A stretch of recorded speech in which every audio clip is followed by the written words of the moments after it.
हमें फिर से वही सीन दिखा जाता है जब कार्सियोन उसकी याददाश्त चली गई थी तो रीने के हाथ से वो फ्रूट बास्केट नीचे गिर जाती है। वो सोचती है क्या ये मेरे बारे में सब कुछ भूल गया, इसका मतलब है कि इसने वो केक खा लिया जिसके अंदर वो मेडिसिन थी। लेकिन कार्सियोन तो अब अपना निकनेम कार भी बोलने नहीं दे रहा मुझे, इसका मतलब है कि ये फिर से अनकंट्रोलेबल टायरेंट बन गया है, मुझसे मिलने से पहले जैसा था। लेकिन तब वो वहाँ नीचे बैठ जाती है। वो सोचती है ये इतना भी सीरियस नहीं है। तो कार्सियोन उसे नीचे बैठता हुआ देखकर थोड़ा शॉक हो गया था। तो तब वो सोचती है वैसे भी जब मैं कोई पोशन बनाती हूँ जिसके बहुत ज्यादा लीथल रिजल्ट होंगे ना तो मैं मेक श्योर करती हूँ कि एक एंटीडोट भी बनाऊं। तो तब कार्सियोन कहता है क्या हुआ तुम्हें, तुम अचानक से जमीन पे क्यों बैठ गई। रीने कहती है लेकिन तुम कैसे भूल सकते हो मैं कौन हूँ। तो तब कार्सियोन कहता है हे प्लीज रोना बंद करो, तुम रो नहीं सकती। तो रीने सोचती है ओ नो, मुझे लगता है कि कुछ ज्यादा फ्लस्टर्ड हो गया है, लेकिन मैं रो तो नहीं रही थी। इसका मतलब है कार्सियोन अभी भी मेरी तरफ बहुत ज्यादा वीक है। क्या ये फिर से लव एट फर्स्ट साइट हो गया है या फिर पोषण बहुत ज्यादा वीक था, लेकिन अगर मेडिसिन सही से काम ना की तो मसला हो जाएगा। तो कार्सियोन उसका तो मीटर हाई हो रहा था। वो सोचती है मुझे लगता है मुझे इसको ऑब्जर्व करना चाहिए। तो तभी कार्सियोन का मीटर शॉर्ट कर गया था। वो कहता है मैं क्या करूं, प्लीज रोना बंद करो ना, मुझसे तुम्हारा रोना देखा नहीं जाता। तो हमारी रीना सोचती है ओप्स, मैं तो इसको ऑब्जर्व करने में इतना ज़रा बिजी थी, मैंने तो ये प्रिटेंड करा बंद नहीं किया मैं रो रही हूँ। तो रीना वहाँ बैठे बैठे कहती है मैं रोना बंद कर दूंगी लेकिन पहले तुम्हें आके मुझे गले लगाना होगा। तो कार्सियोन कहता है कि यार ये तुम किसी और चीज़ के बारे में पूछो ना। लेकिन रीने तो अपनी एक्टिंग जारी किए हुए थी। वो कहता है ठीक है रोना बंद करो, मैं ऐसा करता हूँ। और तब वहाँ पर आता है और रीने को गले लगाता है, लेकिन उसने वहाँ पे मैजिक यूज किया हुआ था और उसने रीने को हाथ नहीं लगाया था, उसको दूर से गले लगा रहा था। तो तभी वो जल्दी से पीछे होता है ब्लश करते हुए। तो रीने सोचती है ऐसा लगता है कि इसकी फिजिकल टच की ट्रेनिंग वो भी रीसेट हो गई है, मतलब पोशन परफेक्टली काम कर रहा है। तो तब कार्सियोन कहता है हे क्या तुम मुझे बताओगी मैं हूँ कौन और मैं यहाँ पर कर क्या रहा हूँ। डैम इट, मुझे पता तो होना चाहिए मैं हूँ कौन। रीने सोचती है लगता है कि वो पोशन जो पाई पे डाला था ना मैंने, उसकी वजह से इसकी आइडेंटिटी भी इसको भूल गई है।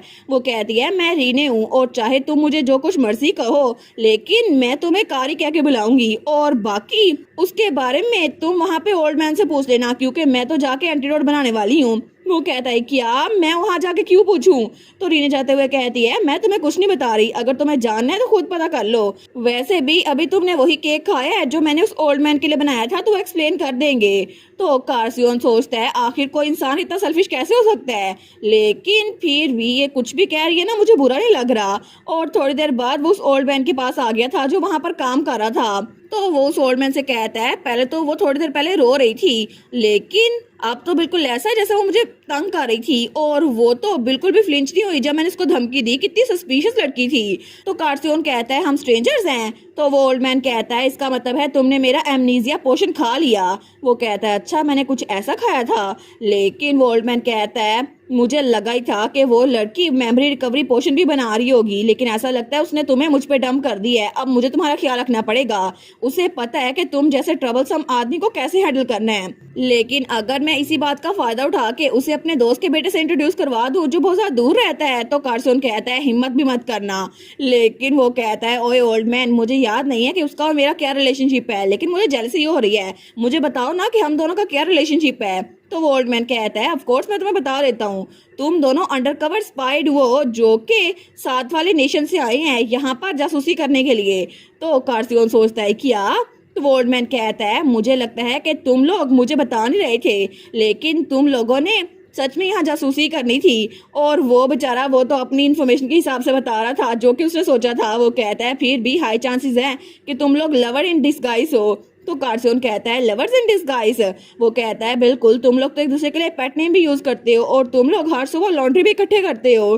तो कार्सियोन ब्लश करते हुए सोचता है वो लड़की और मैं हम लवर्स है, लेकिन इतना सुनते ही वहां से भाग जाता है। वो सोचता है मेरा दिल धड़कना क्यों नहीं बंद हो रहा। तो वो ओल्ड मैन पीछे ही खड़ा था। तो वो सोचता है ऐसा हो ही नहीं सकता, आखिर मैं उस लड़की के साथ लवर कैसे हो सकता हूँ, या फिर मैं उसके साथ मिलके काम कर रहा था, ऐसा तो बिल्कुल नहीं हो सकता, मुझे इस बात पे यकीन नहीं है। लेकिन तब वहां पर रात के वक्त जब वो उस घर में आ गया था ना, तो रीना कहती है पहले मैं जा के नहाने वाली हूँ, तुम बाद में नहा लेना। तो कार्सियोन उसको तो ठंडे पसीने आ रहे थे। वो सोचता है मैं तो यहाँ पर आ ही गया, लेकिन फिर भी मुझे तो अभी भी कंफर्म नहीं है ये लड़की मेरी लगती क्या है, लेकिन आखिर मैं यहाँ पर कर क्या रहा हूँ। लेकिन अगर जैसे उस ओल्ड मैन ने कहा था हम लोग लवर्स इन डिस्गाइज है, इसका मतलब है हम लोग एक्चुअली लवर्स नहीं हो सकते। फिर भी एक मिनट रुको, अगर हम लोग रिलेटेड ना हुए तो ये पॉसिबिलिटी हो सकती है कि हम लोग यहाँ पर वैसे ही आए थे। लेकिन तभी पीछे से रीना कहती है कार, तो कार पीछे देखता है, वो कहता है क्या हुआ, मैं तुम्हारे बारे में कुछ भी नहीं सोच रहा था और हम लोग रियल लवर्स नहीं है ना, इसी वजह से मैं यहाँ पर नहीं आने वाला। तो रीना कहती है क्या बात कर रहे हो, मुझे टॉवल ला कर दो, मैं लाना भूल गई थी। तो कार्सियोन तो और ब्लश करने लग गया था, वो उसको टॉवल ला के देता है। तो रीना कहती है थैंक यू। तो जैसे ही हमारी रीने कार्सियोन को देखती है ना, तो कार्सियोन तो अपना दिल पकड़ लेता है। वो कहता है मेरा कमरा कहाँ पर है, मुझे जाकर सोना है। तो रीना कहती है क्या मतलब, तुम्हारे पास कोई कमरा नहीं है, हम लोग एक ही कमरा शेयर करते हैं। वो कहता है क्या। तो हमारी रीना कहती है और रिकॉर्ड के लिए बता दूं कि हम लोग एक ही बेड शेयर करते हैं। तो कार्सियोन उसके सर से तो धुआं निकलना शुरू हो गया था। वो कहता है इसका क्या मतलब हुआ, और तभी वो बाथरूम में जाकर ठंडे पानी में अपना मुंह भिगो लेता है। रीना कहती है क्या तुम्हें ये भी भूल गया कि चेहरा कैसे धोते हैं, लेकिन अगर तुम्हारी मेमोरी चली गई है तो फिर इसका कोई मसला नहीं है। वैसे भी मैं तुम्हें बता दूं कि हनीमून पे हम लोग अलग कमरे शेयर नहीं कर सकते, और वैसे भी हमारी मैरिज वोज में ये शामिल नहीं था कि हम लोग अलग अलग जगह पर रहें। तो वो कहता है क्या हनीमून मैरिज वोज, इसका मतलब है हमारी शादी हो चुकी है। तो रीना कहती है हाँ बिल्कुल, क्या तुम्हें ये बात भी भूल गई है। और तब वो उसको तंग करते हुए कहती है वैसे भी हमारा एक सीक्रेट है, तुमने मेरी बॉडी पे ऐसा निशान छोड़ा है जिसके बारे में सिर्फ तुम्हें पता है। लेकिन कार्सियोन वो कहता है क्या मतलब, तुम क्या बोल रही हो। और ये सब कुछ सोचते सोचते कार्सियोन तो बेहोश हो गया था। वो कहती है मैं कंपेनियन मार्क की बात कर रही थी, लेकिन कार्सियोन तो बेहोश हो चुका था, नीचे गिर गया था। वो कहती है ओ माई, मुझे लगता है कि मैंने इस बात पर ध्यान नहीं दिया, लेकिन कार्सियोन तो फिर से स्टैचू बन के बेहोश हो चुका है। और तब 2 दिनों बाद कार्सियोन की आंख खुलती है। वो कहता है मैं 2 दिन तक सोता रहा था। तो रीना कहती है मुझे माफ कर देना, मुझे पता नहीं था कि बिना मैजिक के तुम ऐसे कैसे बेहोश हो सकते हो, लेकिन लगता है तुम्हारी ट्रेनिंग फिर से करनी पड़ेगी। और तब वो वहां पर पोशन बना लाई थी। वो कहती है इन 2 दिनों में मैंने मेमोरी रिकवरिंग पोशन बना लिया है, एंटीडोट। तो हमारा कार्सियोन उसको देखता है। वो कहता है ठीक है जल्दी करो, इसे मुझे दे दो। वैसे भी जब भी मैं तुम्हारी तरफ देखता हूँ ना तो मैं बड़ा कंफ्यूज हो जाता हूँ, हालांकि मैं तुम्हें जानता नहीं हूँ, लेकिन फिर भी मैं तुमसे नजर नहीं हटा पाता। और तुम्हें देखकर तो हार्ट बीट इतनी तेज हो जाती है, मुझे लगता है मुझे कर्ज मिला हुआ है, लेकिन मुझे कुछ भी याद नहीं है। तो रीना कहती है अच्छा, तो इसका मतलब है तुम्हें सच में मुझे याद करना है ना। वो कहता है मैं क्या करूं। तो तभी कार्सियोन रीने का हाथ पकड़ लेता है जिसमें पोशन था। वो कहती है सॉरी सॉरी, मैं मजाक करना बंद कर देती, तुम्हें तंग नहीं करती, इसको पी लो। तो तभी कार्सियोन उसको देखकर कहता है उससे पहले मैं तुम्हें कुछ बताना चाहता हूँ, असल में आई लव यू। तो रीना कहती है क्या बस तुम्हें यही कहना था। वो कहता है बिल्कुल, और बाकी की बातें मैं तुम्हें मेमोरी वापस आने के बाद बताऊंगा। वो कहती है ठीक है, फिर तो मुझे अच्छा लगेगा।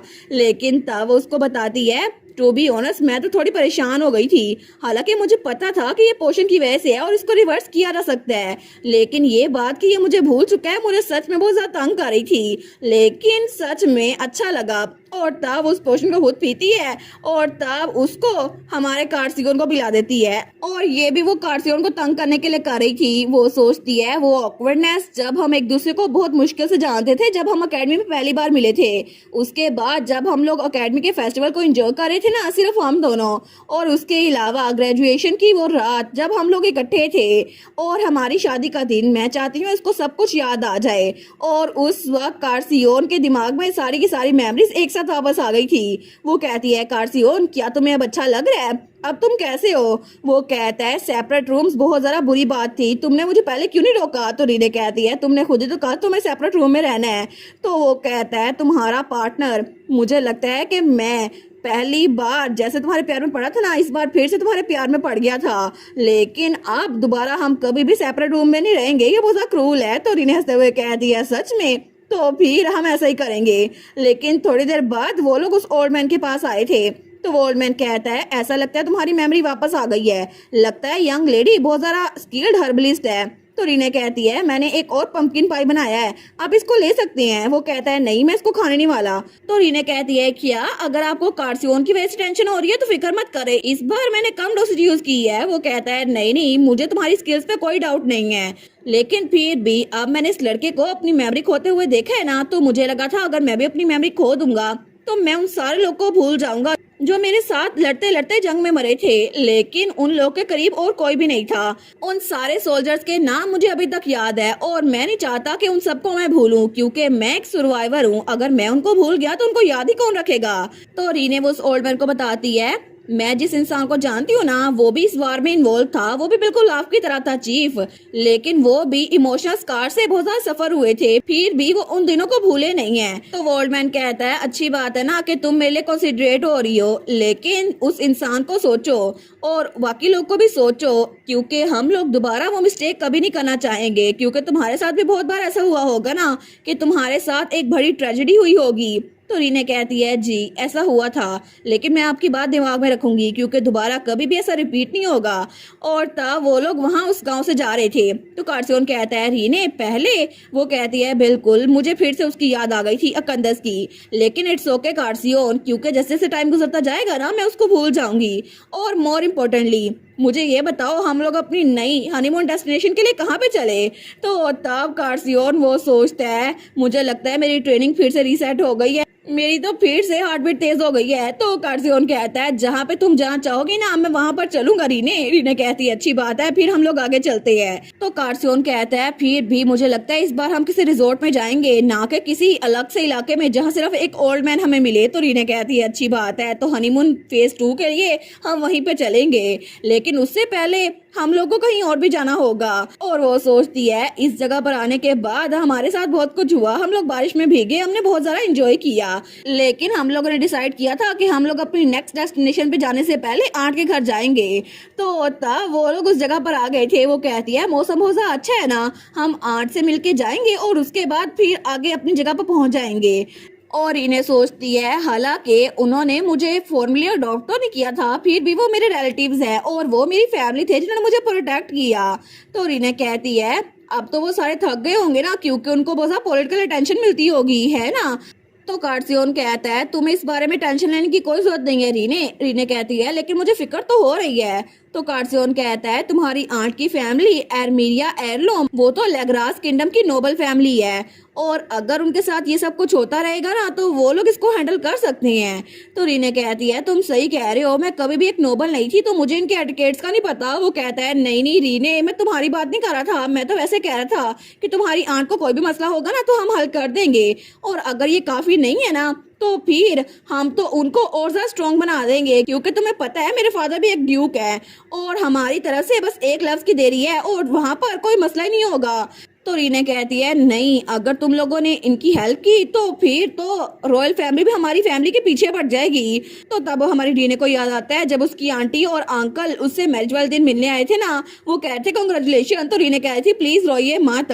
वो सोचती है, मुझे लगा था कि मैं उनकी फैमिली में अडॉप्ट नहीं हुई ना तो शायद उन पे कोई प्रेशर नहीं पड़ेगा, लेकिन इसका मतलब है कि रॉयल फैमिली और बाकी नोबल फैमिलीज फिर से उन पे प्रेशर डाल रही हैं कि वो लोग लिसांड्रियस डची के साथ थोड़े ताल्लुकात बढ़ाए। तो मुझे केयरफुल रहना चाहिए था, लेकिन वो सोचती है, फिर भी काम डाउन, मेरे पेरेंट्स इल्ला अच्छे इंसान है, वो कभी भी मेरे अंकल और आंट पे कोई प्रेशर नहीं डालेगी, मुझे फिक्र करने की कोई जरूरत नहीं है। और वैसे भी अंकल और आंट भी बहुत ज्यादा अच्छे हैं, कुछ भी नहीं होगा। और थोड़ी देर बाद वो लोग उस घर पे पहुंच गए थे।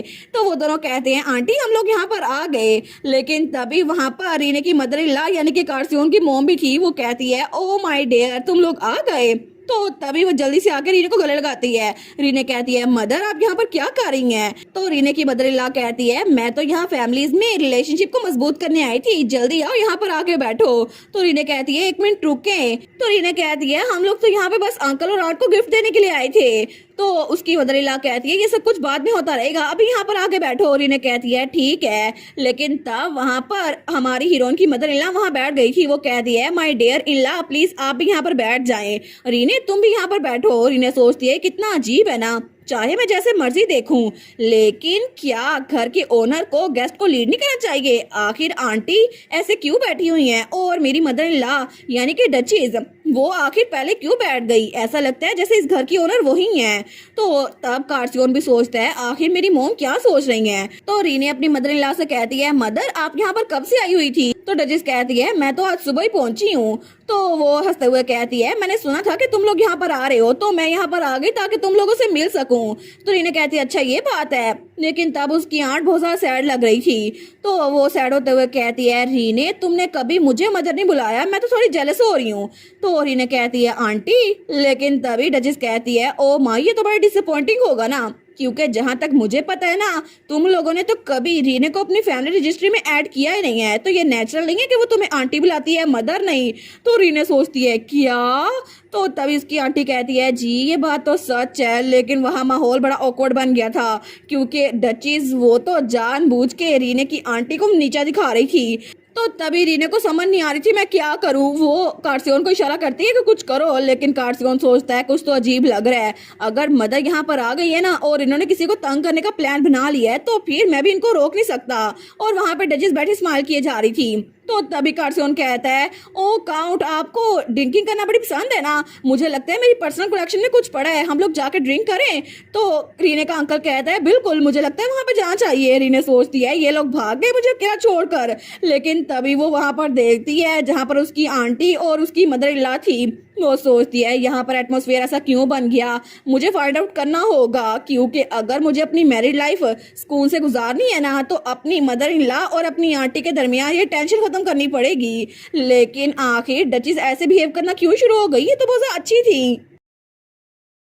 और इसी के साथ ये वाला पार्ट यहीं पर ख़त्म। तो आप लोग बताइएगा आप लोग को ये पार्ट कैसा लगा, और वीडियो को लाइक और चैनल को सब्सक्राइब लाजमी कीजिएगा। बाकी वीडियोस का लिंक भी स्क्रीन पर नज़र आ रहा होगा, तो काइंडली उनको भी चेकआउट कर लें। और thank you so much for watching my videos. Stay safe, bye bye.